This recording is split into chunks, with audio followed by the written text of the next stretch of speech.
वर्णिवेशरमणीयदर्शनं मन्दहासरुचिराननाम्बुजं पूजितं सुरनरो तमेर्मुदा धर्मनन्दनमहं विचिन्तये। गुरुर्ब्रह्मा गुरुर्विष्णु गुरुर्देवो महेश्वर गुरुः साक्षात् परं ब्रह्म तस्मै श्री गुरुवे नमः। ओम अवतारिणे श्री स्वामिनारायणाय नमो नमः। श्री घनश्यामाय नीलकंठाय सहजानंदाय च नमो नमः। हरे कृष्णाय परम ब्रह्मणे च नमो नमः। श्री सद्गुरु चरण कमलेभ्यो नमो नमः। बोलो श्री स्वामीनारायण भगवाननी जय। श्री ठाकुर जी महाराजनी जय। श्री हरिकृष्ण महाराजनी जय। श्री घनश्याम महाराजनी जय। श्री सद्गुरुदेवनी जय। श्री 500 परमहंसनी जय। जय श्री स्वामीनारायण। श्री पुरुषोत्तम चरित्र अध्याय 46। રામાનંદ સ્વામી વર્ણીને હવે જે વાત કરે છે, વર્ણીએ કહ્યું કે ભાઈ હું બ્રહ્મચર્ય આશ્રમને આશરો છું, તો મારે આ બે વસ્તુ મારા માટે વિઘ્નરૂપ છે, ધન અને સ્ત્રી, તો હું આ પદ સ્વીકારી શકું નહીં। ત્યારે હવે રામાનંદ સ્વામી કહે છે, सुनिए सो स्वामी कहे न सुनहूं वर्णी राय, तुम पुरुषोत्तम प्रगट भई इत यवनी पर आय, इत यवनी पर आय। આવી વર્ણીની વાતો સાંભળી રામાનંદ સ્વામીએ કહ્યું, હે વર્ણી રાય, સાંભળો, તમારા સિવાય બીજા માટે ધન, નારી અને માનનો પ્રસંગ તમે કયો તેવો જ છે। વાત તમારી 100% સાચી છે। આ ત્રણ વસ્તુ કીધી, ધન, નારી અને માન, માન સન્માન, એ પણ એટલું ભયાનક છે। પરંતુ તમે તો સ્વયં પુરુષોત્તમ નારાયણ આવની ઉપર આવીને પ્રગટ થયા છો, તમારે માટે આ બાધ નથી, તમને આ એકેય લોપી શકે નહીં, તમે એનામાં ખેંચાવ નહીં, અને કદાચ તમે એના પ્રસંગમાં આવો તો પણ એ વસ્તુ દિવ્ય બની જાય છે। ગોપીઓ શ્રી કૃષ્ણ ભગવાનમાં કામ ભાવે કરીને જોડાઈ ગઈ તો પણ ગોપીઓ દિવ્ય બની ગઈ, વેદની ઋચાઓ બની ગઈ અને ભગવાનના ગૌલોક ધામના વાસી બની ગઈ। કેમ કે ભગવાન નિર્દોષ છે, ભગવાન દિવ્ય છે, ભગવાન ભગવાન છે। ભગવાનના યોગમાં જે કોઈ આવે છે એ નિર્ગુણ ભાવને પામી જાય છે। તમે સાક્ષાત ભગવાન છો।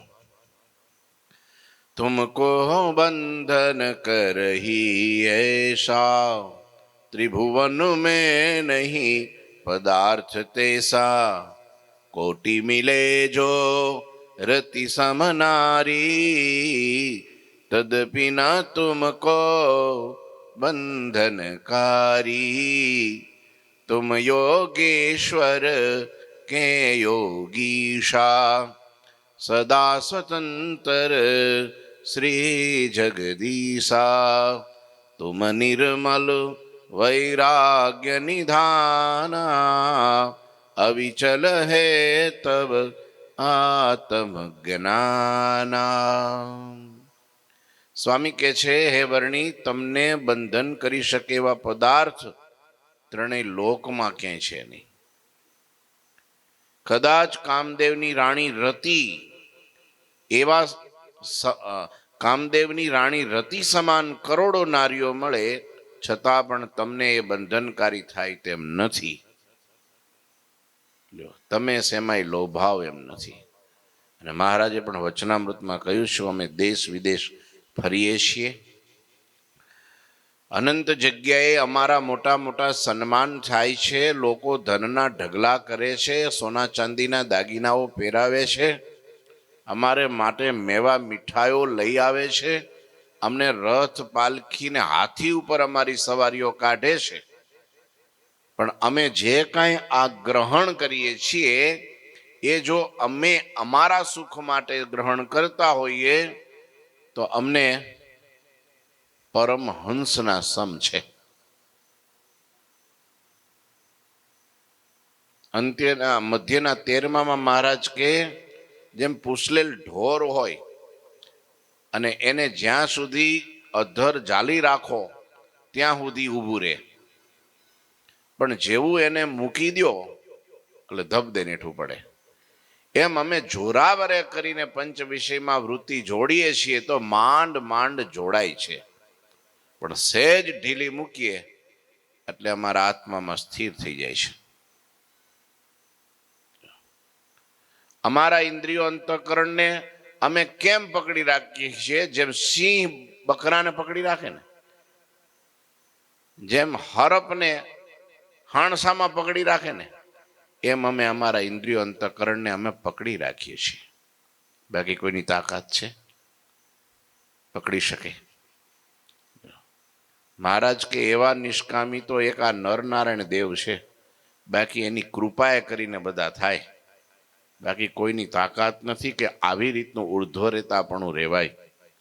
ભગવાનની કૃપા સિવાય અશક્ય છે, અને ભગવાન તો સ્વયં ઉર્ધ્વ રેતા છે. એને તો કદાચ ગમે એટલી માયા આડે કે રતિ જેવી કરોડો સ્ત્રીઓ સ્પર્શ કરે તો પણ સામેના વ્યક્તિનો એ જીવનો કામ ખરી જાય, બળી જાય, નિર્દોષ થઈ જાય. વિચારો, આવા ભગવાન છે. આવા ભગવાન મહારાજ એ કહે છે, જો આવી રીતની અમારી દ્રઢતા થાય તો મોક્ષના માર્ગમાં કંઈ કરવું બાકી નથી રહેતું. એક તો ભગવાનને નિર્દોષ સમજવા, અને બીજા ભગવાનના સંતને નિર્દોષ સમજવા કે આ લોકના માણસ નથી. મહારાજ કે ભગવાનના સંતને દેવ જેવા પણ ન જાણવા, મનુષ્ય જેવા પણ ન જાણવા. કેમ કે મનુષ્ય દેવમાં એવી ક્રિયા હોય નહીં. આવી જે પરમાત્માની ઉપાસના અને આવી રીતની જે આત્મનિષ્ઠા અને આવી રીતના જે વર્તમાન, આ જગતમાં સ્ત્રી અને ધન આ બે વસ્તુ ના જોઈએ.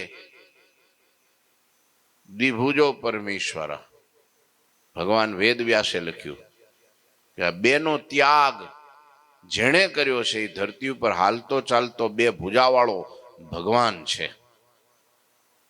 લ્યો, એક રતિ માત્ર પણ એક એક એક એક કહેવાય ને દોકડા ભાર ધન પણ પોતે પોતાનું કરી ન રાખે. લોકો આક્ષેપ પ્રતિ આક્ષેપ મૂકતા હોય છે કે જેમ સંસારી છે એને દીકરાઓ છે તો સાધુઓને શિષ્ય છે, જેમ સંસારીઓને મોટાના પોતાના મકાનો છે એમ સંતોને આ મંદિરો છે, ધર્મશાળાઓ છે. તો એમાં ગ્રહસ્થમાં શું ફેર? સાધુને ગુરુ આજ્ઞા કરે ને એટલે ધબ કરતા પડતું મૂકીને હાલતા થાય ને તમે કા ભાઈ નીકળો ને, હવે શું વાર છે? પણ ભાત પીરસાઈ ગયા છે, હવે મોહન થાળની રાહ ન હોય. પણ નહીં, મરતા સુધી મૂકે નહીં, મરતા સુધી. છેલ્લી ઘડીએ એમ કે છોકરાઓ આ પેલું વાછડું હામેણું ચાવી જાય, જરા ભાન તો રાખો. મેં કાલે એક કથા સાંભળી હતી, એમાં સ્વામીજી એવું કીધું કે એક દાદા એના છોકરા એનાથી કંટાળી ગયા દાદાથી. ગમે તે કારણ હશે, ઘરમાં મા બાપ દીકરાનો ઝઘડો થઈ ગયો, તો છોકરાએ નક્કી કર્યું આને નાખ્યા ગાડામાં. હાલો દાદા, તમને ભાવનગર ફરવા લઈ જવા છે.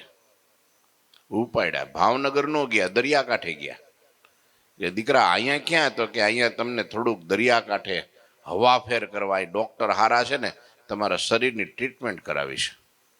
તો દરિયાકાંઠે ક્યાં? તો કે અહીંયા હવા હારી હોય ને, તબિયત હારી રહે. ગાડામાં પાવડો ને તગારા હોય નાખેલા. કે દીકરા આ શું? કે વળતી ગાડીમાં રેતી ભરતી આવવાની હતી ને એટલે મેં આ લીધું છે.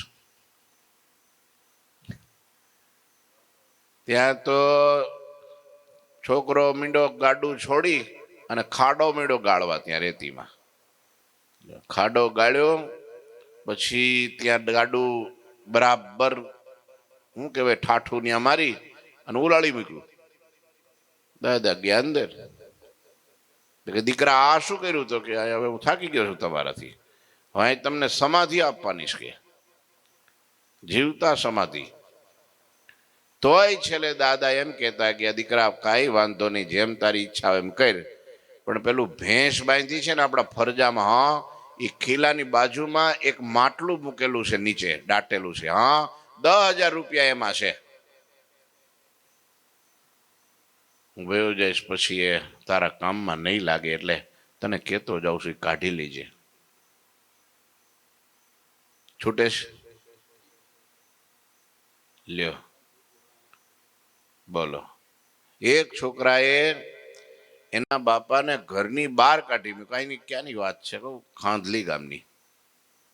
2 છોકરાને અને એના બા ને બાપુજીને, અને દીકરો ને માં એક થઈ ગયા, અને બાપાને ઝઘડો કરી 2 ધોલ મારીને ઘરની બહાર કાઢી મૂક્યા. એની બાને કીધું તું છે ને બંધ કરી દે બારણું. છોકરો વયો ગયો કામે, અને આ બાપા શેરીમાં ઓટલા ઉપર બેઠા. થોડી વાર મંદિર બાજુમાં તો સ્વામી નીકળ્યા. કેમ બાપા, આવો મંદિરમાં, આજ રસોઈ છે, માલપુડા ને દૂધપાક ને સરસ પરવળનું શાક ને. બાપાને થયું આજ ઘરમાં કઈ મળવાનું નથી, એટલે હાલો જઈએ. ગયા મંદિરમાં, પીરશું જમાડ્યું. એટલે જમતા હતા ત્યાં સ્વામીએ કીધું કે આ તમારો છોકરો કે છે કે આમ હાવ હાવ પેલું કઈક શબ્દ એવો કીધો કે આવો ઊંટવાળો ક્યાં નીકળો, કે આ તમને આખી જિંદગી એને હાંચવો તમે, અને મોટો થયો એટલે તમને આમ મારીને કાઢી મૂકે, હારો નબળો નીકળો. ત્યાં તો પેલો ભાણું પીરસેલું માલપુડા ને દૂધપાક ને બધું પડતું મૂકીને ઉભો થઈ ગયો. દીકરો મારો છે, તમારો નથી. એ જે કરે તે તમે કેમ એનું બોલી શકો? નથી ખાવું, જાઓ. વિચાર કરો. તો એ પાછા વયા ગયા. જે કરે એ તમારાથી મારા દીકરાનું બોલાય જ કેમ? છૂટે? કેટલું બંધન છે, કેટલું. અને આ સંસારમાંથી મા બાપ, ધન દોલત, મિલકત, કઈ 2 જોડી કપડાં લેવાય ન રહ્યા ને એ કાઢીને ફેંકી દીધા. હા, જે દી મોકલા હતા ને તે દી નવા કપડાં પહેરાઈને મોકલા હતા ને એ કાઢી નાખ્યા. નહીં, ધન એના પોતાના નામનું આ હોય. ગુરુની આજ્ઞાથી સંચાલન જે કંઈ બીજું ત્રીજું કરતા હોય, પણ એ ભગવાનનું, આપણું નહીં. ધર્મનું કોઈ આપેલું હોય એને હાંચવવું, એને ડબલ કરીને સમાજને માટે, સત્સંગીઓને માટે, સત્સંગને માટે, ઉત્સવ સમયને માટે, ભક્તિને માટે વાપરવું એ એમની ફરજ છે. બગડે તો એ દોષમાં આવે. મોટા મોટા જ્ઞાનજીવન સ્વામી જેવા સાધુ, આપણા દાદા ગુરુ જેવા સંતો, તમે વિચારો, આખી જિંદગી વહીવટ કર્યો છતાં એક લાલ પાય દેવની બગડવા ન દીધી. જ્યાં સુધી આપણી જવાબદારી છે ત્યાં સુધી આપણે એનો બગાડ થવા ન દે. કારણ કે ભગવાનનું છે ને, ભગવાનનું માનીને કરે, પણ પોતાનું માનીને નહીં. અને બેંકમાં પોતાનું ખાતું ન હોય, પોતાને કાંઈ પોતાની અલગ તેજુરી ન હોય. એવા જગતમાં સ્વામિનારાયણ ભગવાને કર્યા અને ઉતાર્યા અક્ષરધામમાંથી.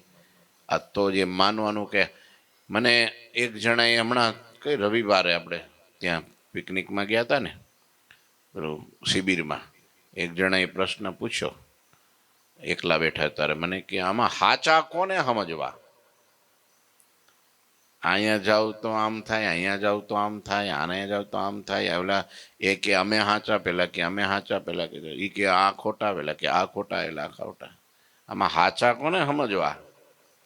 મેં કીધું જેના આશરે 5, 25, 100, 500, 1000 હરિભક્તો, ગ્રસ્તો, ભક્તો, જીવો ભજન કરતા હોય ને ભગવાનની તરફ વળતા હોય અને પવિત્ર જીવન જીવતા હોય, માનજો કે હાચા છે. બસ બીજું કાંઈ તમારે આગળ પાછળ જોવું નથી. અને જોઈશો ને એમાં બુરું તમારું થાય. કોકની કસોટી કરવા જાશો તો તમારી કસોટી થઈ જાય. મારે ભલા થઈને જો આશરે કોઈ જીવ ભગવાનનું ભજન કરતા હોય એને આશરે રહીને સમજવાનું કે હાચા છે. આ કળિયુગમાં ક્યાં ભજન કોણ કરે? અત્યારની તર આખી દુનિયા હુલાડે ચડી છે. વિષયના ઢોલ ચારે બાજુ વાગતા હોય, નાચ ગાન થતા હોય, અને એમાં આવા વાતાવરણમાં, આ સ્વતંત્રતામાં, આ ટેકનોલોજી, આ શિક્ષણને, બીભત્સ શિક્ષણ, જેવું તેવું નહીં, સહ શિક્ષણ, સાથે શિક્ષણ. પહેલાના જમાનામાં એવું નહોતું. દીકરાઓ જુદા ભણે, દીકરીઓ જુદી ભણે, ભણતા હતા બધાય. આદિ અનાદિથી ચાલતો આવે છે. ઋષિ મુનિઓના આશ્રમમાંય પણ ઋષિ કન્યાઓ પણ ભણતી. એવું કાંઈ ન ભણતા એવું કશું નહીં, ભણતા પહેલે. પણ એ મર્યાદા. અત્યારે તમે જો 5મા ધોરણના છોકરાઓથી બધું હેમી જાય, પછી 10માં, 12માં, કોલેજમાં બધા ભેગા ને ભેગા ખીચડો. હવે એ કેટલી વાર ઈવડો ઈ ચોખ્ખો રે, કેટલી વાર સજાગ રે, કેટલીક વાર તાગે. રોજનું થયું, રોજનું. એમાં 2-4 માથાના ફરેલા એવા મળી જાય તો બીજા 25 બગાડ નાખે. સાહેબને ભેગા થઈને બગાડ નાખે છે. શું કરો? ટીચરને બગાડ નાખે છે બધા ભેગા થઈને. શું કરો તમે? ગુરુ શું કરે એકલા? આ 100 જણા ભેગા થયા હોય તો. એટલે આવા જમાનામાં જ્યારે કોઈ ભજન કરે છે, નિયમ પાળે છે, પવિત્ર રહે છે, જેના આશરે રહે છે, લ્યો ને સાક્ષાત પ્રભુ બિરાજે છે. ભગવાન હોય તો જ થાય, ઠાકોરજીની ભેગા હોય તો જ થાય, નહીતર બહુ અઘરું છે. અહીંયા મહારાજને કહે છે તમારી સાથે કદાચ કામદેવની રાણી રતિ સમાન કરોડો નારીઓ મળે છતાં પણ તમને બંધન થાય તેમ નથી. લ્યો હવે એને યોગ્ય કરીને, એના સંબંધે કરીને કોઈ જીવને પણ બંધન ન થાય તો આને ન થાય, એમાં શું નવાઈ છે? એનું ભજન કરે એને કોઈને બંધન ન થાય. બોલો, નીકળી જાય બાર. અદ્ભુતાનંદ સ્વામી ઘેરેથી બધો ત્યાગ કરી નીકળ્યા અને જતા હતા. રસ્તામાં એક સ્ત્રી મળી. પોટલું હતું મોટું, એટલે રાજાની કોઈ દાસી કે એવું હતું. બહુ જાજુ ધન હતું એની પાસે. તે સ્વામીનું રૂપ એવું જોયું ને એકલા હતા, જંગલમાં ફરતા હતા, ચાલતા આવતા હતા. તો એ બાઈ ભેગી થઈ ગઈ અને પોટલું નાખ્યું સ્વામીના ખોળામાં કે આ બધું ધન તમારું અને હુંય તમારી, કે તમે મને પરણો ને આપણે રાજ કરીએ, મજા કરીએ. કે સ્વામી એકલા હતા. બોલો, સ્ત્રી હતી, રૂપવાન હતી, ધન હતું, સ્વતંત્રતા હતી, કાંઈ એકાંત હતું, કોઈ હતું નહીં. સ્વામી કે ભારે કરી. તે સ્વામીએ પોતાની પાસે જોડી કંઈક હતી ને એ એને દઈ દીધી કે લે આ તું હાચાઈ, હમણાં હું થોડુંક જંગલ જઈને આવું. પેલી રાહ જોતી રહી, હજી નથી આવ્યા સ્વામી પાછા. વયા ગયા. અને બીજો હોય તો આ હા હા હા, એટલે આ તો ભાઈરે કહેવાય. લો ભગવાનની કૃપા સમજે પાછા. હું કે ભગવાનની દયા થઈ ગઈ. લ્યો તો જ મળે ને. કે વિચારો. હવે જેના એક વચને જો આવું થઈ જતું હોય તો એના ભગવાન કેવા હોય? બ્રહ્માનંદ સ્વામી જેવા સંત, વાડી ઘોડો. બોલો, ધાંગધ્રાના દરબારનો વાડી ઘોડો. વાડી ઘોડો એટલે કેટલો તોફાની હોય, ખતરનાક હોય. 25 જણા પકડે તો હાથમાં ન રહે. બ્રહ્માનંદ સ્વામીને મંદિર બાંધવાની ભગવાને આજ્ઞા કરી. મૂળીમાં પણ પથ્થરની જરૂર પડી. રાજાની પરમિશન લેવા માટે ત્યાં ગયા. હરિભક્તો રાજા કે આપણે કામ કરીએ, પથ્થર દેવા ન પડે ને ટાઢા પાણીએ ખ જાય એવું કંઈક કરીએ. તો કે શું? કે તમારા કોણ સંત છે? તો કે અમારે બ્રહ્માનંદજી છે. કે તો એ અમારા આ ઘોડો તોફાની છે, થોડો શાંત કરી દે ને તો એને જો એટલા પથ્થરની પરમિશન આપીએ. ખીણ જ હોપી દે, આખી ખાઈને જ. સ્વામીને વાત મળી. કોઈ કીધું આવું કે છે? હરિભક્તો કે આપણે એના પથ્થર જોતા નથી, આપણે સ્વામીને કાંઈ ત્યાં મોકલવા નથી. હા, આપણે કાંઈ પથ્થરની કાંઈ બહુ કંઈક સ્વામી કરતા પથ્થર કિંમતી નથી. પણ સ્વામીને કંઈક ઘોડો કરી બેહે, મારી બેહે તો ઉપાધિ થાય ને. તોય કોઈ વાત પૂછાડી કે ભાઈ મહારાજાની આવી ઈચ્છા છે. સ્વામીએ તો જડ જોડી ઉપાડી સીધી. સંતોને કીધું હાલો, હરિભક્તોને કે હાલો, ધાંગધ્રા જવું છે. ગયા. રાજાને કીધું કે ક્યાં છે ઘોડો? ઘોડો એમ થોડો છૂટો મળે, મેદાનમાં આવવું પડે. કે સ્વામી કે હાલો મેદાનમાં. ગામ થયું આખું ભેગું, હજારો માણસો. અને પછી પેલો રાજાની હાજરીમાં 25 જણા ઘોડાને પકડીને લઈ આવ્યા મેદાનમાં. ત્યારે સ્વામીજીએ કીધું, એ બિચારાને શું કરવા પકડ્યો છે, છૂટો મૂકો ને. ત્યારે પેલા સિપાહી કે મરી જવું છે અમારે બૈરા છોકરા છે ઘેરે, તમે હાવ એકલા, અમે એકલા નથી. એમ છૂટો મૂકીએ તો મરી જાય ને. ત્યારે સ્વામી ભર સમાજની વચ્ચે, લોકોની વચ્ચે ત્યાં મેદાનમાં ઉતર્યા અને સ્વામી પાસે ગયા. અને સ્વામીએ પોતાનો જમણો હાથ ઘોડાના કપાળમાં ફેરવ્યો અને સિપાહીને કીધું મૂકી દો દોરડા. એ છૂટો કર્યો અને ભગવાને આ સ્વામીએ લગામ પકડી અને પોતાનો જમણા હાથનો જે થાપો એ ઘોડાના પીઠ ઉપર ઠપકારીને જય સ્વામિનારાયણ બોલ્યા ને. આહા, એક જ સેકન્ડમાં એ ઘોડાનો બધો કામ કરી ગયો, યોગી જેવો થઈ ગયો, યોગી. અને રાજાને કીધું જાઓ 25 ઘોડીઓ મંગાવો, આ ઘોડો ઊંચું ભાળે તો હું ઊભો છું. યોગી બનાવી દીધો, યોગી. અને સ્વામી એના ઉપર સવાર થઈ ગયા અને આખા ધાંગધ્રાની પ્રદક્ષિણા કરી. લોકો જોતા રહી ગયા. જેના એક યતિ પુરુષ સાધુ જો એના એવા હોય તો એના ભગવાન કેવા હોય એ વિચારો ને. રામે રાવણને માર્યો, પણ રાવણની અંદર રહેલો કામ એ રહી ગયો. કૃષ્ણે કંસને મારી નાખ્યો, પણ કંસની અંદર રહેલો ક્રોધ એ રહી ગયો. જોયું તમે? પણ આને મહારાજ એટલા માટે સંતોએ પ્રશ્ન પૂછ્યો મહારાજને. મહારાજે સંતોને પ્રશ્ન પૂછ્યો કે સંતો, તમે અમને ભગવાન શું કેમ કહો છો? અમે નથી ગોવર્ધન તોડ્યો, નથી કંસને રાવણને માર્યો, નથી અમે કઈ એવા મોટા કામ કર્યા, નથી એવા અમે કોઈ પરચા પૂર્યા, તો તમે અમને ભગવાન શું કરવા કહો છો? સંતો કે મહારાજ હસવા માંડ્યા. પેલા સંતો પછી કે મહારાજ, સૂર્ય એમ કે હું સૂર્ય નથી તો કોઈ માને? ચંદ્ર એમ કે હું ચંદ્ર નથી, વાયુ એમ કે હું વાયુ નથી તો કોઈ માને? એમ તમે એમ કહો છો કે અમે ભગવાન નથી તો અમે માની જઈએ?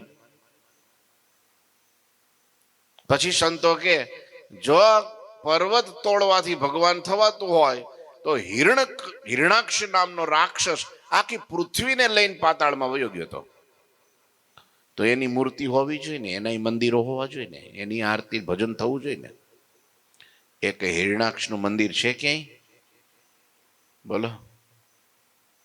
એમ પર્વત ઉપાડવાથી ભગવાન થઈ જતું હોય તો રાવણ આખો કૈલાશ ઉપાડીને નીકળો હતો, આખો કૈલાશ, આખો કૈલાશ ઉપાડી. વિચારો, હાલતો થઈ ગયો.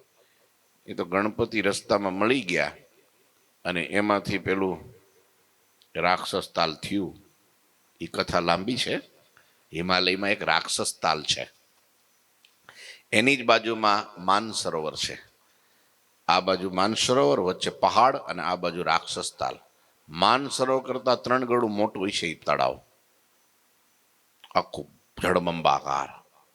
પણ આ બાજુ માનસરોવરનું પાણી અમૃત જેવું પાણી, પવિત્ર. હજારો યાત્રિકો ત્યાં જાય, નાય, પવિત્ર થાય.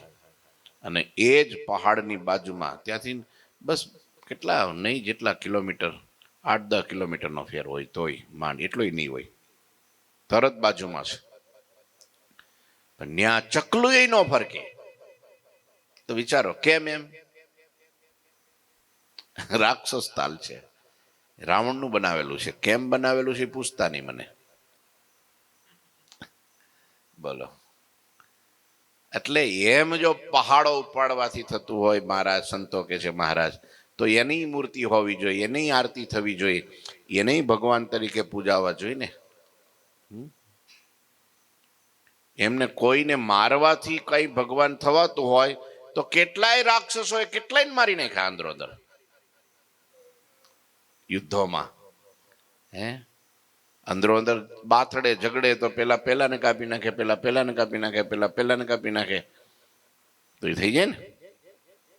નહીં, ભગવાનની એ વ્યાખ્યા નથી કે રાક્ષસોને મારવા કે પહાડો ઉપાડવા કે કંઈક એવું કરવું કે પાણી ઉપર ચાલવું કે અગ્નિમાં પ્રવેશવું.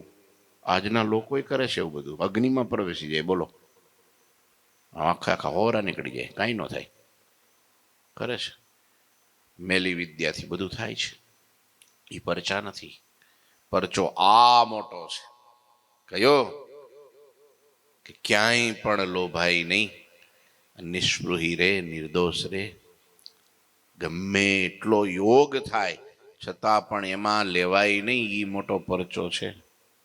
આ મોટો પરચો છે. સ્વભાવ છૂટી જાય, એના સંગમાં આવે તો એના સ્વભાવ છૂટી જાય, એના દોષો ટળી જાય, એના હૃદયમાં ભક્તિની સરવાણી ફૂટી જાય, એને ભગવાનને સંતો વાલા થઈ જાય અને મોક્ષને માર્ગે ગતિ કરતો થઈ જાય. આહા, સહન શક્તિ વાળો થઈ જાય. આ ચમત્કાર છે. નિર્દોષ થઈ જાય, વિચારો, આ ચમત્કાર છે. એને કથા ગમવા માંડે, સાધુ ગમવા માંડે, ભક્તો ગમવા માંડે, સેવા ગમવા માંડે. કોઈનું અણહકનું 1 રૂપિયો ક્યારે કોઈનો લે નહીં, એક કીડી જેવા જીવને ક્યારેય દુભવે નહીં. ઈ પરચો છે. નહીતર હાલતા હાલતા કોણીઓ મારતા જાય, બોલો, ઠેબે ચડાવતા જાય, બોલો. અને આને કાંઈ નહીં, બસ બીજા માટે ઘસાઈ જ જવું છે, બીજા માટે ખતમ જ થઈ જવું છે. આનામ પર જશે. આ પરચો છે. હૃદયમાં શાંતિ થઈ જાય ને બેસે ને, હા, બેસે એટલે ટાઢક થઈ જાય, હૃદયમાં ટાઢા શેરડા ફૂટી જાય. માનજો કે આજ ભગવાને મારા જીવનમાં પરચો પૂર્યો છે. આ દુનિયામાં કરોડોની અબજોની મિલકત હોય પણ હૃદયમાં શાંતિ હોતી નથી. तुम योगेश्वर के योगेशा सदा स्वतंत्र श्री जगदीशा, तुम निर्मल वैराग निधाना, अविचल है तव आत्म ज्ञाना. रामानंद स्वामी કહે છે, હે જગદીશ, તમે યોગેશ્વરના પણ યોગેશ્વર છો. વિચારો, પેલા એ નહોતું કીધું? આપણે કોણ હતું, સુંદરિયાણા ગામના હેમરાજ શાહ શેઠ, હા, સ્વામી ત્યાં ગયા અને એના દીકરા 2 સ્વામીના યોગે હરિભગત થયા, પુંજાસા ને વનાસા. પછી એને કીધું તમારા બાપને તો એ લઈ આવો. તારે કે ઈ નહીં આવે. હા, ઈ તો બહુ જ ચુસ્ત મરજાદી છે. સ્વામીએ યુક્તિ કરી, એને કહો સ્વામી બીમાર છે, તમારા પિતા છે ને વૈદ્ય છે એટલે આવશે. વૈદ્યનો ધર્મ, જ્ઞાતિ જ્ઞાતિ ધર્મ કઈ જોવે નહીં કે આને માને છે કે આને માને છે, આ જ્ઞાતિનો છે, ગમે જ્ઞાતિનો હોય, વૈદ્ય હોય, ડોક્ટર હોય, એનો પરમ ધર્મ કે એનો ઈલાજ એને કરવો જ પડે. બીમાર છે એમ કીધું એટલે તરત પેટી લઈને હાલતા થયા.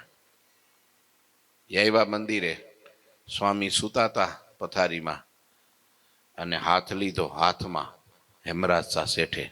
સ્વામીનો હાથ લીધો ને આમ નાડી જોવા ગયા ને તો નાળી મળે નહીં. ડાબો હાથ લીધો તો ન્યાય નાળી ન મળે, પગની એકેય નાળીઓ ન મળે, મગજની એકેય નાળીઓ ન મળે, હૃદયના ધબકારા નહીં મળે.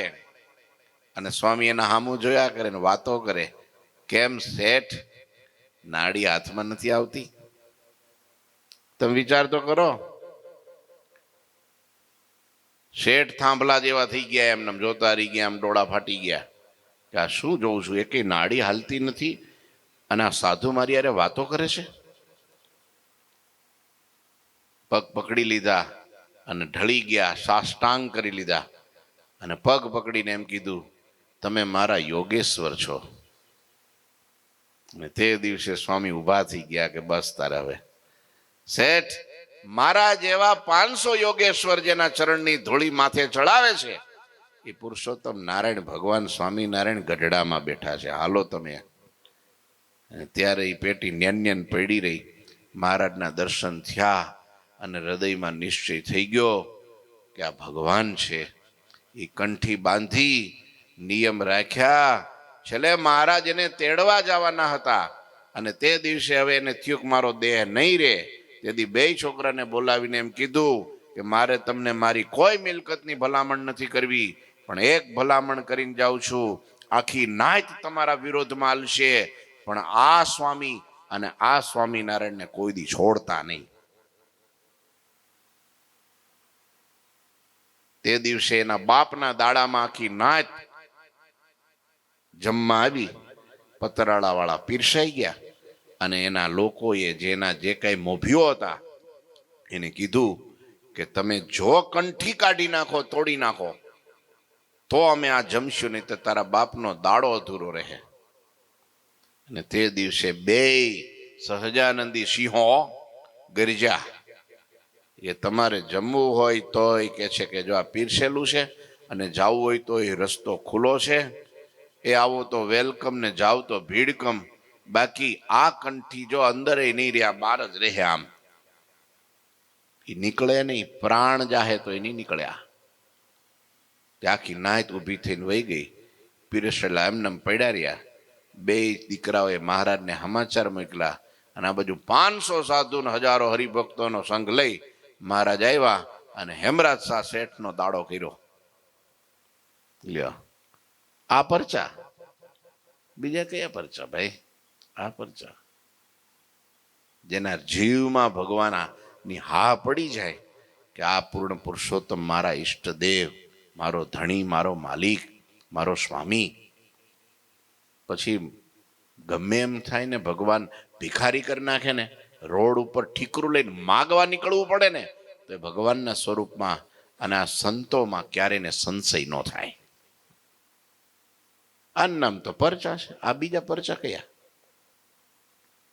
કોઈ દી એને અભાવ ગુણ આવે નહીં, ઈ પરચા છે. હે જગદીશ યોગેશ્વરના તમે યોગેશ્વર, તમે કાળ માયા અને કર્માદિકની સદા સ્વતંત્ર અને નિર્લેપ મૂર્તિ છો. તમે નિર્મળ અને વૈરાગના નિધિ છો. તમને તમારું પોતાનું જ્ઞાન સદા અવિચળ છે. તમે કોઈનાથી જ્ઞાન લેવા જાઓ નહીં, તમે બધાને જ્ઞાન દો એવા છો. તમારું જ્ઞાન અવિચલ છે. તમે આવા છો. લ્યો સમય થઈ ગયો છે. 44 ચોપાઈની કથા અહીંયા પૂરી થઈ. ઠાકોરજી મહારાજની જય. શ્રીપતિમ શ્રીધરમ સર્વદેવીશ્વરમ ભક્તિ ધર્માત્મજમ વાસુદેવમ હરિ માધવમ કેશવમ કામદમ કારણમ સ્વામિનારાયણમ નીલકંઠમ ભજે. શ્રી ઠાકોરજી મહારાજની જય. જય શ્રી સ્વામિનારાયણ.